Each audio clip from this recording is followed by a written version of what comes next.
Halo guys, selamat petang. Hari ini YK bawa tengok satu factory dekat Puncak Alam. So let's come have a look. So this factory, depan dia ada satu tempat buat reception dengan office. Office sebesar 1,200 square feet. So ini factory, dia punya kilang 1 acre size. Land size dia 1 acre. Build out dia 23,000. So you tengok, dia bentuk semua masih baru lagi. So the current tenant will move out on August. So untuk siapa yang sedang cari factory dekat area Puncak Alam, okay, please stay tuned on this factory. Very worthable. Okay guys, so untuk kilang ini, dia punya ceiling height adalah 12 meter. Floor capacity dia 3 tan meter square dengan dia punya power supply 600 AMP.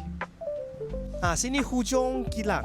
So you tengok dia jalan sangat luas. Dia cukup tempat kalau loli you orang nak buat U-turn. So memang suitable untuk manufacture yang ada loli besar. So guys, ini tempat office. So let's have a look. Sini tempat entertainment lah. Kalau kawan-kawan atau business partner datang. Okay, belakang sana tandas. Sini tempat kitchen. Tempat kitchen sini. So let's move on to the bilik office. Ya, memang besar. So sini ada partition, ada satu pintu boleh tutup. Depan sini telang. So, 1 bilik, 2 bilik, 3 bilik.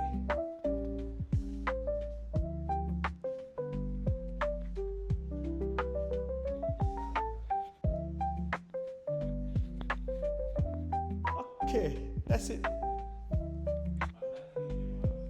So guys, if you're interested with this factory, please drop me a DM. Thank you.